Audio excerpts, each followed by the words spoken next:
Bonjour et bienvenue dans ce 13e et dernier numéro du Vendée Mag. Au sommaire, une rafale d'arrivées au Sables d'Olonne que nous commentera notre expert Michel Desjoyaux. Notre Inside cette semaine vous fera découvrir à quoi ressemble un IMOCA de retour d'un Vendée Globe, celui de Sébastien Simon sur Groupe du Breuil.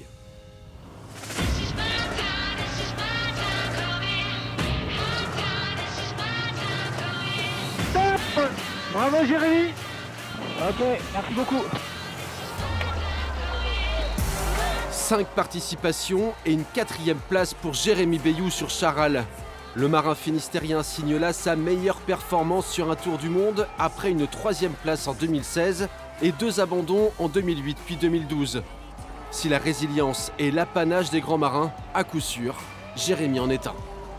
Il y a des 4e places qui sonnent comme des défaites, celle-là sonne plutôt comme une victoire. J'ai mis un peu de temps à accepter que ça serait qu'une 4e place. Et puis au bout du compte, je suis fier de cette 4e place. Donc voilà, il y a des courses qui sont plus faciles que d'autres, qui sont plus fluides que d'autres. Depuis l'Indien, je suis en mode Figaro quasiment, quoi, avec ton ciré, tes bottes, t'as tout qui est par terre, tu manges par terre, tu dors par terre, tu fais la météo par terre, t'as une main sur ton écoute en permanence. Ouais, c'est sûr que faut être prêt à ça, quoi, pour arriver à faire des bonnes places sur cette course-là. Maintenant, faut être prêt à ça, c'est sûr. Ouais. Seulement 10 heures après le skipper Charal, Paul Meillat sur Biotherme fait son entrée dans le chenal. Il retrouve femmes et enfants sous la clameur d'un public venu saluer sa performance, tout autant que ses valeurs humaines.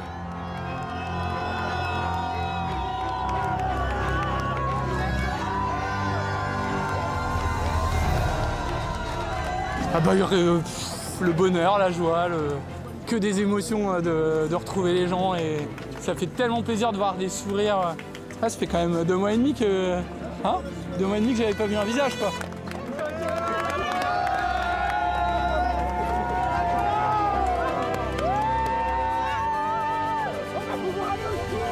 C'était hyper intense. C'est ça que j'ai adoré sur ce Vendée par rapport à celui que j'avais fait avant. C'est le fait d'être tout le temps contre des concurrents. Ça, c'était génial. Génial, génial, génial. En fait, on se remotivait entre nous. On s'envoyait pas mal de messages avec Nico, avec Sam, avec Boris. Et voilà, dès qu'il y en a un qui avait une galère, on envoyait un petit message, on se soutenait. Et c'était vraiment sympa. Et je pense que la course, elle a de valeur que s'il y a des adversaires. Et là, je peux pas avoir des meilleurs adversaires. Ce matin, je faisais le tri. Il n'y a que des multiples vainqueurs de la Solitaire du Figaro autour de moi, quoi. C'est devant, derrière, il n'y a que ça. Et c'est hallucinant. C'est hallucinant ce qui est devenu le Vendée. En termes de niveau, c'est super. Moi, je trouve ça génial. Régate planétaire de haut niveau. Les prochains attendus sur la ligne d'arrivée sont Clarisse Kremer et Benjamin Dutreux qui naviguent quasiment bord à bord depuis l'Équateur. La maison, c'est dans 3-4 jours, donc normalement ça devrait le faire. En tout cas, moi je suis au taquet pour arriver le plus vite possible. Donc voilà, j'essaie de trouver les bons compromis pour aller vite et rentrer assez vite à la maison. Au même moment, on s'étonne de voir sur la cartographie l'IMOCA de Sam Davis faire demi-tour. Mais la skipper d'Initiative Cœur anticipe son arrivée au Sables d'Olonne et le fort coup de vent qui va toucher les côtes dans les prochaines 24 heures. Je suis obligée de faire du surplace ici. En attendant de trouver une autre fenêtre météo pour pouvoir rentrer en bord marin jusqu'à la ligne d'arrivée. Et je pense que ces 3 prochains jours vont être très, très, très longs. Mode course en pause et mode aventure bien activé. La skipper britannique laisse s'échapper la 12e place au profit d'un autre skipper, germanique celui-ci. Quelle vue et quel beau moment de quiétude. Je suis heureux d'être ici, mais je suis quand même triste à l'idée que ce soit bientôt fini. D'ici 3 ou 4 jours, on ne sait pas encore. De retour au Sables d'Olonne, il est 20h51 vendredi 24 janvier lorsque Nicolas Luneven sur Holcim boucle son premier tour du monde en solitaire. Je vois que tout est bien organisé, il y a même un peu de climat breton en Vendée pour mon arrivée, c'est très gentil, merci à vous. En 75 jours et 7 heures, le marin breton empoche une magnifique 6e place tant il aura navigué aux avant-postes toute la course. l'esprit humain est mal fait, donc je vais garder les bons moments et les mauvais vont petit à petit s'effacer. Mais la dernière semaine de course a été très difficile. Franchement, faut être honnête, ça a vraiment été une semaine difficile avec des conditions météo difficiles, avec des petits soucis techniques qui ont un peu mis des cailloux dans la chaussure sur le bateau, donc pas simple à gérer jusqu'à la dernière nuit, parce que la dernière nuit dans le golfe de Gascogne a quand même été assez infernale au niveau de la météo, du trafic maritime, l'état de la mer. Voilà, et puis le stress qu'il arrive quelque chose, de casser un truc, de me prendre un pêcheur, de je sais pas quoi. Donc c'était un peu en mode Figaro, sauf que quand tu fais le Figaro, t'as pas fait 74 jours de mer avant, quoi.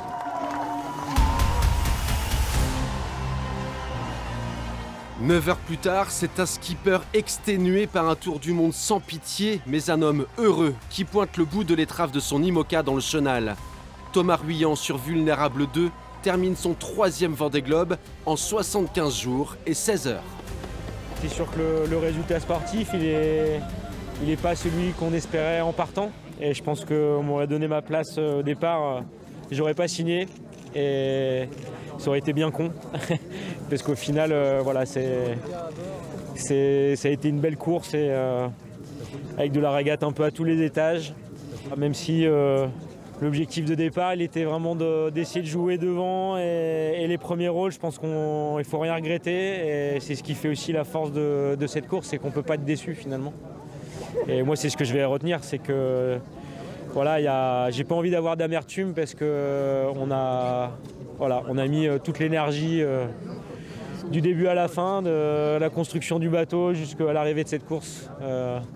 J'ai pas baissé mon niveau d'intensité, même quand il y a eu les problèmes. Et voilà, je suis fier de ça.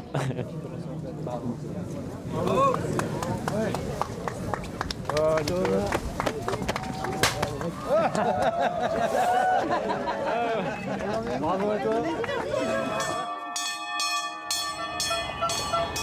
Elle restera, c'est certain, l'une des figures de proue de ce 10e Vendée Globe. Pour sa première participation, Justine Métraux sur Teamwork Team Snef devient la femme la plus rapide de l'histoire autour du monde. Sous le regard admiratif de ses pairs Catherine Chabot, Isabelle Autissier et Piper, la Suissesse de 38 ans termine sa course en 76 jours et 1 heure. J'ai vraiment eu du plaisir jusqu'au Cap Horn. Après, c'est vrai qu'on a eu une remontée de l'Atlantique vraiment assez dure, même jusqu'à la fin, même là encore aujourd'hui. Il a fallu batailler pour réussir à franchir la ligne. Mais voilà, c'est une belle satisfaction d'avoir réussi à faire ça et puis de ramener le bateau et d'avoir pu faire ça aussi avec une super équipe. Le Britannique Sam Goodchild lui emboîte le foil moins d'1 heure après dans le chenal. Au terme de 76 jours et 2 heures passées en mer, le skipper de Vulnérable termine son premier Vendée Globe à la 9e place. L'objectif est rempli. Clairement, je suis parti pour venir jusqu'ici, passer la ligne d'arrivée, et 2, m'amuser. Et je me suis bien amusé. La dernière semaine, c'était un peu plus compliqué le parti amusement, mais à part ça, oui, c'est objectif rempli. Donc je suis content. C'est un petit peu frustrant de toucher un top 5 et puis passer à côté, mais voilà, c'est le jeu.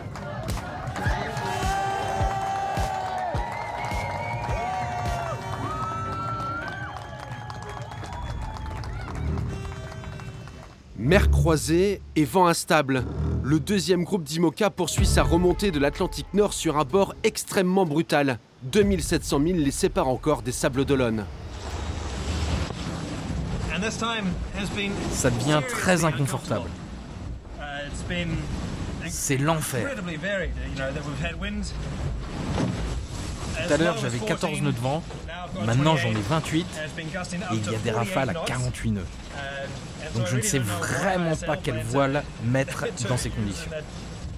Pour le moment, je suis sous J3 et de riz. Je suis en mode conservateur. Ça a l'air de marcher dans ces conditions complètement dingues. Mais la mer est démontée et c'est vraiment inconfortable. J'ai jamais eu un truc pareil. Jamais de la vie. On est bouffé du mille nautique. Hein.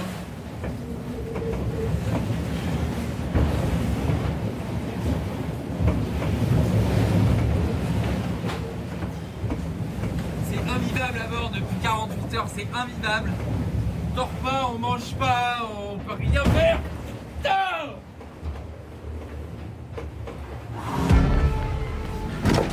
Ah! Et là, mais ça tape, mais c'est un truc de malade, quoi. Je pense que le bateau, il a pas souffert comme ça depuis le début du Vendée, c'est pas possible, quoi. Ah, putain. Ah! Et là, ça tape trop, quoi. Moi, je suis KO. Je suis en chaos technique, quoi. J'arrive plus à retrouver de la force. Ah, dans les mains, là. Je suis fatigué en fait, je suis hyper fatigué là.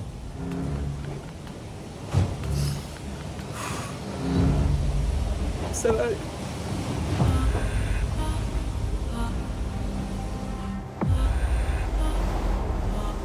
Herminia et ses vents à plus de 100 km/h ont débarqué sur l'ouest français. Comme prévu, la direction de course met en place la ligne Tempête, une porte obligatoire plus éloignée de la côte pour garantir la sécurité des bateaux et des marins. Si Benjamin Dutreux et Clarisse Kremer passent bel et bien la ligne d'arrivée devant les Sables d'Olonne, c'est à La Rochelle qu'ils vont s'amarrer en attendant l'accalmie. Je suis dépassé plus que jamais. Je pense que ce soit en montagne ou en mer, je pense que quand on est en face des éléments et qu'on est dans la difficulté, eh ben c'est ce qui nous montre de quoi on est capable. Et voilà, et c'est juste énorme.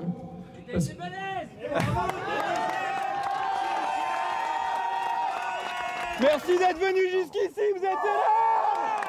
Je me disais, voilà, humblement que j'aimerais bien faire un top 10 et honnêtement, au fond de moi-même, je me disais, avec le plateau, les bateaux qu'il y a en face, etc., est-ce que c'est vraiment réalisable? Et voilà, j'y ai mis mes tripes et ça finit par payer.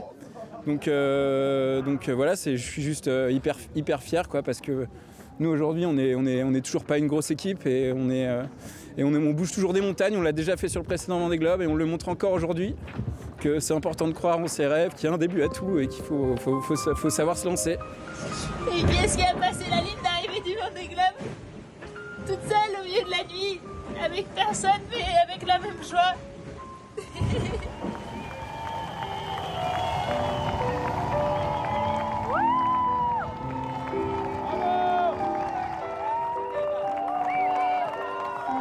C'est trop chouette d'avoir fini ce Vendée Globe. C'était pas facile, mais c'était une trop belle aventure. Donc je suis essentiellement joyeuse et trop fière de mon équipe et de tout le boulot qu'on a fait. Et trop contente de retrouver ma petite famille, mes amis, tout ça. Et de voir tout cet accueil à La Rochelle. C'était pas vraiment le port qui était prévu, mais je suis pas la seule à être dans le mauvais port. Ah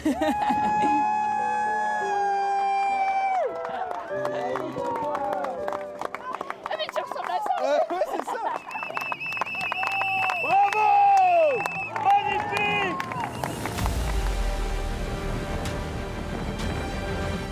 8 arrivées sont prévues lundi 3 février au Sables d'Olonne.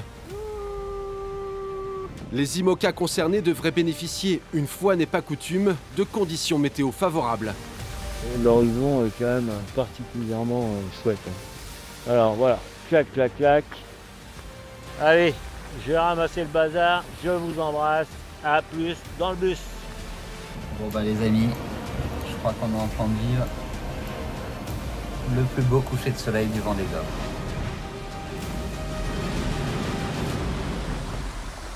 C'est beau, hein? C'est le dernier parce que là on va rentrer dans une petite dépression. Et ça va nous propulser en hiver assez radicalement. Donc ça va être polaire et tutti quanti. Mais c'est bien, il était temps. Hein. Pour les derniers, en revanche, l'anticyclone des Açores reprend du service. Ils devraient donc ralentir encore un peu plus leur progression sur cette fin de parcours. C'est la tempête en France. Et chez nous, c'est grand beau temps. Donc tout va bien. Il fait très très chaud. Mais vous allez me dire, tu vas pas commencer à gueuler alors que nous on se pèle. Allez, j'embrasse la mer pour vous. Ciao, ciao.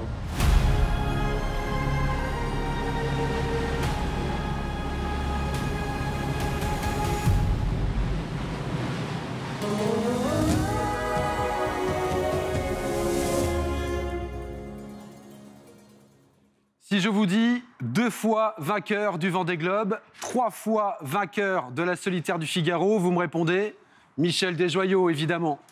J'ai la chance et le privilège de recevoir aujourd'hui celui que l'on surnomme à juste titre le professeur. Michel, bonjour. Bonjour. Nous avons assisté ces derniers jours à une rafale d'arrivées d'IMOCA au ponton des Sables d'Olonne. Est-ce que parmi ces arrivées, il y en a une qui vous aura marqué plus que les autres? Ah la vache, question difficile. Moi, j'ai assisté vraiment de très près avec les amis, une partie de la famille de Nicolas Lunven sur l'eau et dans le chenal. Je suis allé regarder la mise au ponton de Sam Goodchild, qui est un garçon que j'aime bien et que je connais un petit peu aussi. Et puis, bien évidemment, la super perf de la première femme. Aujourd'hui, la femme la plus rapide autour du monde en solitaire en IMOCA. Justine Métro, qui est une super navigatrice. Je crois qu'il y a un lieu commun de tous ces marins, c'est que c'est des acharnés, ils se sont vraiment tous engagés fortement pour rejoindre les Sables d'Olonne et qui a donné une super bataille. Alors c'est vrai que ça paraît... On a l'impression qu'il y a un gouffre entre les 2-3 premiers et le reste du tableau. Bon, il y a des petits enchaînements météo qui ont favorisé ceux de devant, mais ceux de derrière se sont très bien battus aussi avec des bagarres, avec pas mal de changements de classement. Et en tout cas, c'était passionnant à suivre depuis la Terre. Beaucoup de marins nous parlent d'une régate planétaire, d'une solitaire du Figaro version Tour du Monde. Est-ce que vous partagez cette analyse ? Je crois que c'est une leçon à retenir pour les éditions suivantes. C'est que le leitmotiv que j'entendais à ma génération, les bateaux ont de la mémoire, la course est longue, il faut tenir le rythme, il faut s'économiser, il faut économiser le bateau. Tout ça, c'est des trucs d'avant qui n'ont plus leur place. Et effectivement, il faut être certes un très bon marin, mais il faut être aussi un excellent compétiteur, et ce, dès le début. Le rythme, l'intensité de cette course, et Charlie disait qu'il avait l'impression qu'il était parti depuis 48 heures. C'est à peine exagéré, mais ça montre bien que c'était une compétition acharnée de toutes les minutes. Il reste encore une vingtaine de marins en mer, dans des conditions qui sont musclées, mais somme toute assez classiques de cette saison dans l'Atlantique Nord. Ça prouve bien que ça nécessite des qualités d'endurance hors du commun. C'est l'incertitude météo qui est un lieu commun de notre sport, et c'est aussi ce qui fait sa subtilité. On a une énergie qui est gratuite, mais elle n'est pas constante, ni en force ni en direction, et on doit jouer avec, et parfois composer avec, comme l'a fait par exemple Samantha qui a refusé l'obstacle. Je pense qu'elle n'aurait peut-être pas eu la même attitude si par exemple elle avait été à jouer la gagne pour la première ou la deuxième place. Mais là, elle a mis sa course entre parenthèses, et c'est son rôle, c'est sa responsabilité de marin. On voit que les marins sont fatigués, les machines aussi sont fatiguées. Est-ce que vous auriez un conseil à donner aux marins qui sont en mer et qui sont encore dans des conditions musclées aujourd'hui ? Parfois, quand on voit les premiers qui effectivement font une solitaire du Figaro à l'échelle planétaire, on en oublie que c'est déjà une performance extraordinaire d'être au départ, bien sûr, et puis derrière, d'être à l'arrivée, parce que comme vous l'avez dit, les bateaux souffrent, les bonhommes aussi. Et il y en a quelques-uns qui sont restés sur le bord de la route cette année. Ils ne sont pas très nombreux. Moi, je suis assez étonné de ça. Je pensais que dans l'océan Indien, notamment, qui est peut-être la mer la plus casse-pied, il y aurait un peu plus de casse et d'abandon. Mais à la limite, tant mieux. C'est aussi le fruit des expériences accumulées. Mais en tout cas, il ne faut pas oublier que faire un Vendée, c'est déjà quelque chose de très difficile. Et le résultat, quelque part, pour certains, pour ceux qui viennent chercher un résultat, c'est une cerise sur le gâteau. Mais finir, c'est déjà exceptionnel. Il ne faut pas l'oublier. Merci beaucoup, Michel. Savez-vous à quoi ressemble un IMOCA au retour d'un tour du monde ? Nous avons suivi la team Dubreuil en pleine inspection de l'IMOCA de Sébastien Simon. C'est notre reportage Inside de la semaine.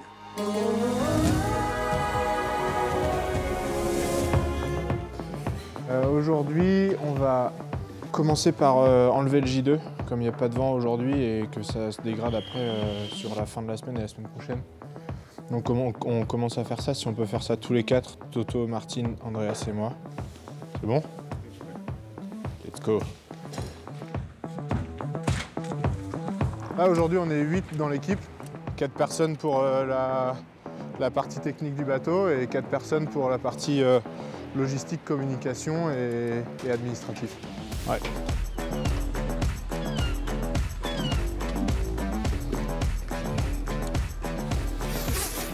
Un boat captain, c'est le responsable technique du bateau. Donc c'est la personne qui est en charge du bateau quand le skipper n'est pas là et qui doit avoir un œil un petit peu général sur l'état global du bateau pour qu'il puisse naviguer toujours dans les meilleures conditions possibles. Martine, il est... Martine, il est espagnol, mais il est surtout responsable de la partie composite. Donc toute la partie structure, ouais, on peut démonter ça. Toute la partie structure et composite du bateau, c'est lui qui est en charge de ça. Il y a aussi Andreas qui est allemand et qui s'occupe de la partie électronique et informatique embarquée. Et Thomas qui, lui, s'occupe de la partie mécanique et hydraulique. La première semaine de février, on va donc démonter le mât, démonter les foils, la quille, les safrans, démonter l'intégralité des systèmes pour qu'on puisse tout nettoyer, contrôler, checker. Toute la structure du bateau sera contrôlée par des experts. Donc on va quasiment garder que la coque New.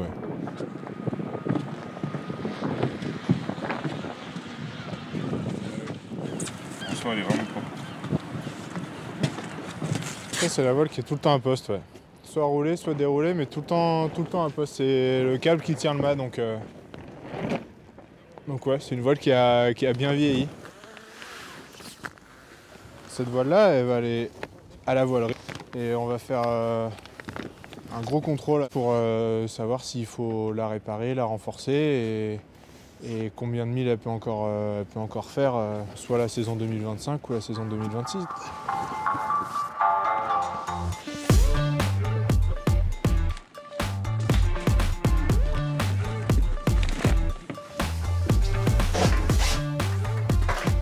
Alors là, on est au niveau des puits de foil. Donc là, ici, c'est le puits de foil tribord, donc le côté où le foil est cassé. Donc on est en train de regarder que la partie mécanique des cales n'est pas endommagée et on va essayer de faire descendre un petit peu le foil tribord pour voir s'il est complètement bloqué à l'intérieur de ces cales ou si on arrive à le faire bouger un petit peu pour pouvoir le démonter dans les prochains jours. Okay, Sino 4. Okay, you have it? Okay, it's okay for you, no? Okay, we take up the foil. Can you check from inside? Okay.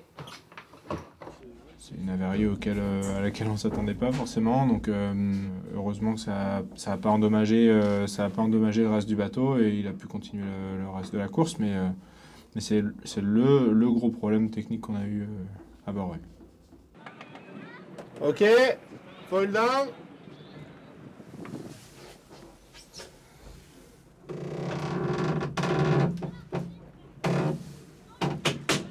Ça descend.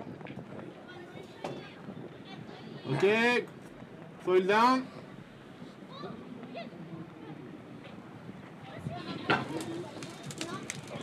Stop, stop. C'est comment chez toi? Pas très beau. Foil up. Bah ouais. Ça bloque dans les cales? Ouais. Merde.